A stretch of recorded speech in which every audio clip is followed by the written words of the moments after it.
Aleluia, glória a Deus. Nesta hora eu quero ministrar uma palavra da parte do Senhor, que é uma palavra muito importante para nós nesses dias que estamos passando por tantas dificuldades sociais, culturais, financeiras, de relacionamentos. A palavra do Senhor, ela tem sempre a resposta para nós, porque é uma palavra cheia da sabedoria, da cura, da unção, do poder. Eu gostaria que você pudesse abrir a sua Bíblia em Eclesiastes, no capítulo 4, lá no versículo 9. Eclesiastes, capítulo 4, no versículo 9, diz assim: melhor é serem dois do que um. Melhor é serem dois do que um, porque tem melhor recompensa por seu trabalho. Porque se eles caírem, um levantará seu companheiro. Mas ai do que estiver só quando cair, porquanto não haverá outro que o levante. Também, se dois dormirem juntos, eles se aquecerão. Porém, como poderá um só se aquecer? E se alguém prevalecer sobre ele, os dois lhe resistirão. O cordão de 3 dobras não se quebra tão depressa. Eu quero falar para vocês sobre a condição de serem dois e não só um. Porque o terceiro a gente sabe quem é, que é o poder do nosso Senhor Jesus Cristo em nós. Quando você entende que todas as vezes em que estamos em comunhão, nós podemos receber uma força e uma autoridade muito maior do que quando estamos sozinhos. Então, a primeira coisa que eu quero ressaltar é sobre a questão de que o Senhor, ele disse lá no comecinho em Gênesis, ele criou todas as coisas, ele criou tudo que era para ser criado, mas no 6º dia ele cria o ser humano, cria um homem, cria Adão, e nesse momento Adão ele tem autoridade para levar a tudo que o Senhor construiu, criou. Adão ele tinha essa condição de dar nomes aos animais, nomes às categorias das ervas, das plantas, das pedras, deu nome de tudo. E eu quero te dizer, e deu categorização de cada coisa. Então eu quero dizer para você que isso foi maravilhoso. Mas aqui em Gênesis a palavra do Senhor diz que viu Deus que não era bom que Adão ficasse sozinho. Adão, ele tinha uma necessidade. Ele precisava de alguém. Ele precisava de uma pessoa com ele. E nós somos assim. Nós precisamos que cada momento haja a unção relacional, que é uma unção que a gente pode colocar, que é para cima e é do lado. Para cima a gente entende que é a nossa vida com Deus, a nossa vida com o Espírito Santo, a nossa vida com o Pai, o Filho e o Espírito Santo. Nós precisamos dessa organização relacional para cima, que é onde no alto céus o Senhor está. Então, a gente tem uma verticalidade, a gente tem esse momento de buscar o Senhor nas alturas, nos momentos de autoridade, de favor de Deus, onde os céus são abertos, mas a gente também precisa de uma comunhão horizontal. Porque o homem não é bom que ele fique só, ele precisa de mais alguém. ele precisa de alguém que possa ser essa pessoa que vai estar com ele. E aqui em Gênesis, a gente percebe que cada animal aqui tinha um companheiro da sua própria espécie. Então o Senhor percebeu: Adão, você precisa ter uma companheira, alguém que possa conversar com você. Então a gente volta no nosso texto de Eclesiastes e a gente fica pensando, quando o Senhor disse aqui: não é bom estar sozinho, é importante estar juntos, porque quando um cai, o outro se levanta. Quando um recebe um nível de ataque, o segundo vem para ajudar nessa batalha.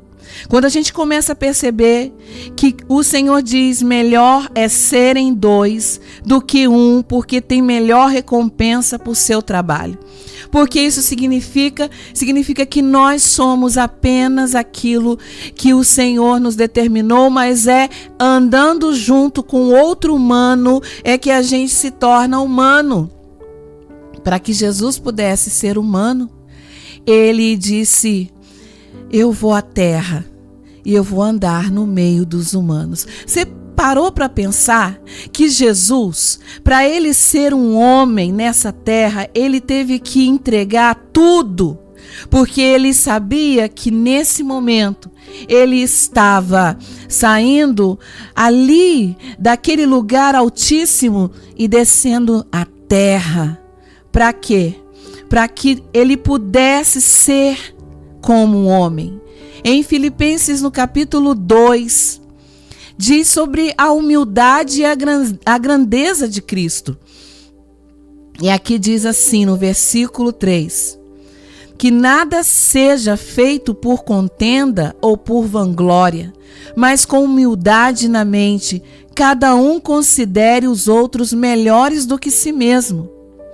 Não atente cada um para as suas próprias coisas, mas cada qual também para as coisas dos outros.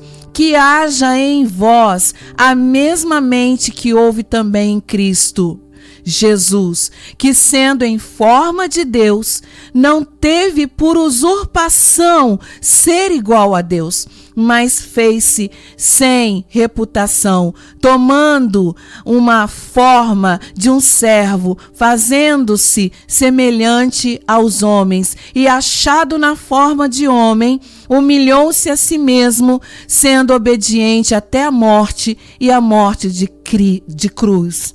A morte de cruz, pelo que também Deus o exaltou altamente e lhe deu um nome que está acima de todo nome. Quando você e eu entendemos que o Senhor, Ele quer que nós andemos em comunhão, essa comunhão, ela fortalece a nossa espiritualidade. Porque às vezes a gente pensa, né? Sou muito crente, entra para o quarto, vai orar, jejua, fica uma semana jejuando, às vezes fica ali à noite, na madrugada. Mas eu te pergunto, aonde que o Senhor quer verificar essa santidade? Ele quer verificar essa santidade no seu relacionamento, como você se relaciona com o outro, como você abençoa pessoas que não podem te dar nada. Porque quando você abençoa alguém que pode te dar alguma coisa, é uma coisa. Mas quando você abençoa aquele que não tem como te dar nada, isso é o Espírito de Jesus na sua vida. Então, em primeiro lugar, eu quero te falar, Deus chamou você para o perdão, a reconciliação e a comunhão. O Senhor te chamou nesse momento para que você conviva com o outro. E o outro, essa alteridade, que significa aquilo que é do outro, a alteridade, ela traz para nós muitas dinâmicas de dificuldade, porque o outro tem um personagem. O outro tem uma personalidade. O outro tem um temperamento. O outro tem um costume, O outro tem uma dinâmica comportamental que você às vezes não tem, eu também não tenho. E às vezes, para a gente conviver com certas pessoas, a gente precisa de algo que é muito importante. A gente precisa de perdão. A gente precisa de comunhão. A gente precisa de relacionamento. Quando o Senhor Jesus, ele foi colocado diante do Pai, o Pai disse assim: meu filho, agora está na hora de você descer. Está na hora de você falar com esses homens, essas mulheres. E a gente sabe que o Senhor Jesus obedeceu em tudo. Mas não era simplesmente para ele descer aqui à terra e ser um profeta. Não era apenas para ele descer aqui à terra e ser um homem que fazia muitos milagres. Não era para ele vir aqui apenas para mostrar a majestade, a soberania e o poder que somente o Senhor tem. O Deus Pai, Filho e Espírito Santo. Não, mas era para ele vir como homem, para que os homens pudessem vê-lo. E vendo Jesus como homem, pudesse entender que o Senhor amou esse mundo de tal maneira que entregou o seu único filho. E até aí, Jesus, era o único filho. Não tinha mais nenhum outro filho. Aqui em João, no capítulo 1, versículo 1, no princípio, ele era a palavra, e a palavra estava com Deus, e a palavra era Deus e é ainda. E ele estava no princípio com Deus. Todas as coisas foram feitas por ele, e sem ele nada do que foi feito se fez. Nele estava a vida, e a vida era a luz dos homens, e a luz brilha nas trevas, e as trevas não a compreenderam. Houve sim um homem enviado por Deus, cujo nome era João. Este veio como testemunha para dar testemunho da luz, para que todos os homens através dele pudessem crer. Ele não era aquela luz, mas foi enviado para dar testemunho sobre a luz. E aí a gente entende que o Senhor, ele enviou Jesus, e Jesus, ele tinha um parceiro. Na terra. Porque João Batista não foi apenas aquele primo de Jesus, mas ele era um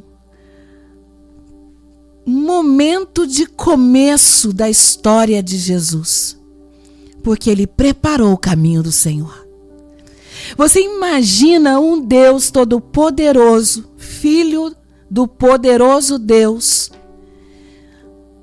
precisar de um homem chamado João Batista para preparar o caminho do Senhor. Ainda aqui em João diz, olha que coisa linda, meu Deus. João Batista, quando chamaram e perguntaram aqui no versículo 19 do Evangelho de João, aqui no capítulo 1, João 1, no versículo aqui 19, e este é o testemunho de João, quando os judeus enviaram sacerdotes e levitas de Jerusalém para lhe perguntarem: quem és tu, João? Que coisa linda. E ele confessou e não negou, mas confessou: eu não sou ungido. Eu não sou Cristo. Não sou eu o Cristo. E eles, no versículo 21, e eles lhe perguntaram: então quem és? És tu Elias? E ele disse: eu não sou. És tu profeta? Ele respondeu: não. Então lhes disseram: quem é você? Para que possamos dar uma resposta àqueles que nos enviaram. O que tu dizes de ti mesmo? Versículo 23 do capítulo 1 de João. Ele diz assim: eu sou a voz do que clama no deserto. Endireitai o caminho do Senhor, como disse o profeta Isaías. Eu quero te dizer que o Senhor Jesus veio, mas ele precisava de um outro, então que não fosse um só, mas fossem dois. No caso, João Batista, preparando o caminho do Senhor. Preparando o caminho do Senhor. A voz do que clama no deserto, endireitai o caminho do Senhor, como disse o profeta Isaías. E aqui a gente percebe que nesse momento, quando a gente percebe que João Batista, ele começa a falar sobre uma coisa que antes não era falado. Aqui no versículo 25 do mesmo capítulo 1 de João, diz: e eles perguntaram, dizendo: por que então tu batizas, se não és o Cristo, nem Elias, nem o profeta? No versículo 26, João lhes responde: eu batizo com água, mas está um entre vós, a quem vós não conheceis. Este é aquele que vem após mim, que é antes de mim, cujos sandálias, cujos calçados eu não sou digno de desatar as correias. Essas coisas aconteceram em Betânia. Jesus ainda não tinha se apresentado, mas João já estava antecedendo, trazendo com antecedência esse evangelho, essa palavra, esse reino de Deus. Então a gente volta lá em Eclesiastes. Eu quero que você quebre todo o espírito de solitude. É bom, mas de solidão não. Todo problema que você tem de estar com uma outra pessoa ministrando, trabalhando no ministério, não tenha um espírito de Lúcifer, que queria ser o protagonista. Eu, só eu que faço, eu sou o melhor, eu faço, eu consigo. Porque isso, você sabe o que aconteceu com Lúcifer? Quando ele se achou protagonista. Ele não era uma pessoa, ele era um ser. E é um ser até hoje. Mas Lúcifer se deixou na solidão daquilo que ele era.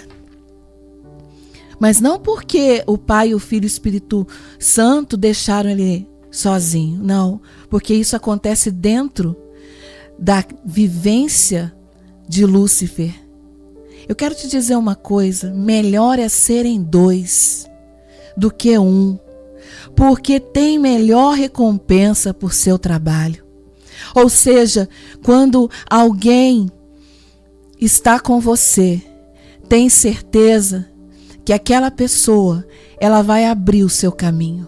João Batista, ele abriu um caminho para que Jesus pudesse chegar. Quando Jesus chega diante de João Batista e fala: eu preciso ser batizado, e João Batista fala: eu não posso te batizar porque eu não sou digno nem de desatar a sua sandália.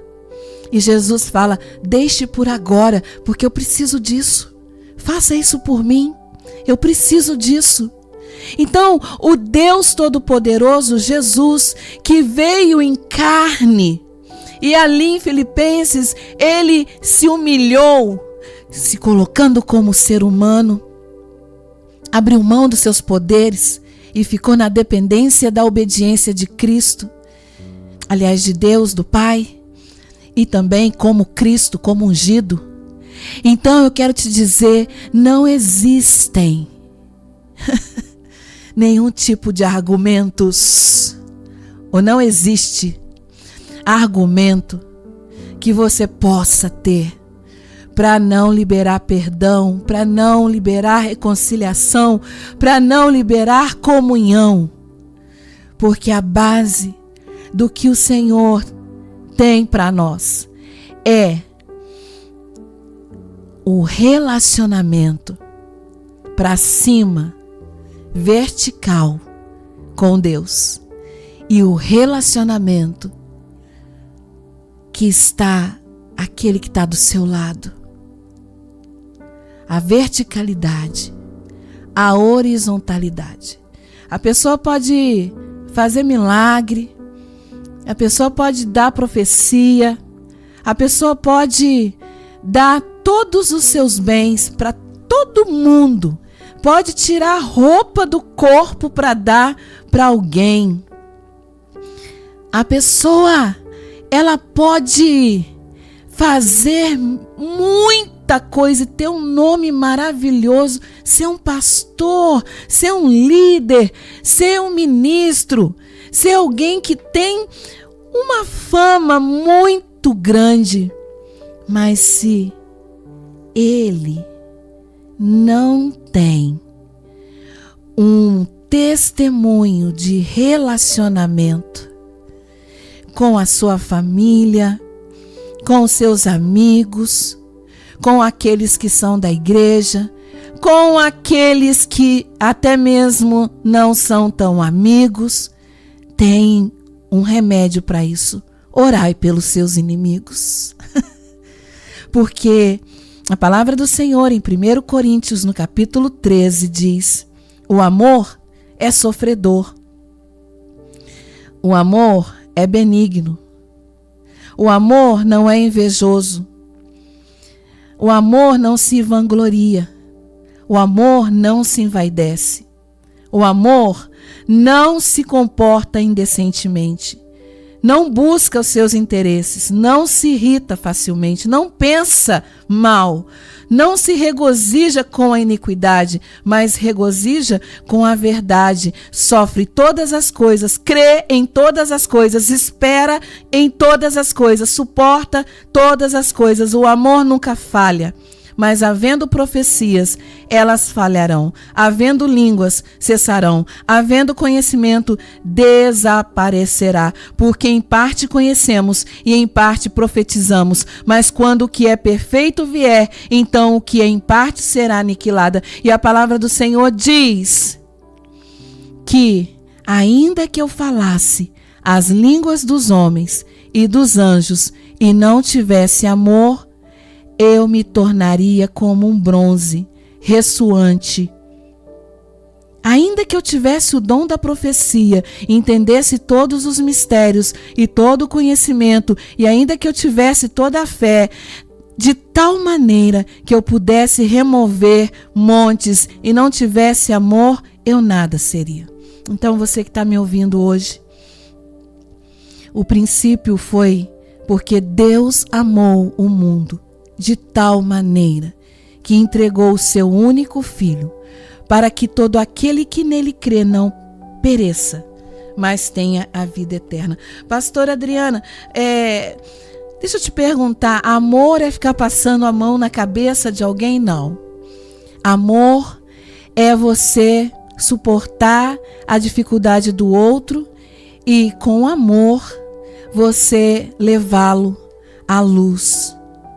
E para terminar, eu quero te dizer que o ministério de Jesus, lá em Marcos, no capítulo 6, no verso 7, Marcos 6, versículo 7 diz: e ele chamou a si 12 e começou a enviá-los de 2 em 2 e deu-lhes poder sobre espíritos imundos e ordenou-lhes que nada levassem para a sua jornada, senão somente um cajado, senão somente esse cajado. Mas não leve alforge, nem pão, nem dinheiro no seu cinto. Por que será que Jesus, escolhendo 12, ele os separou de 2 em 2? É porque quando tem mais de 2, aliás, mais de 5, 6, 12, é muito fácil a gente, um grupo maior, é muito fácil a gente não conhecer a intimidade. Ele queria que cada um ali, de 2 em 2, vivessem a intimidade de um relacionamento, primeiro vertical e segundo horizontal. Hoje eu quero que você receba essa palavra, que o texto que nós começamos é melhor serem dois do que um. E aí quando você começa a entender o mistério da comunhão, o Senhor Jesus vem para ser o terceiro, que é o cordão de 3 dobras, que não se quebra. Eu quero convidar você para viver nesse tempo de comunhão, de perdão e de reconciliação. Deus te abençoe.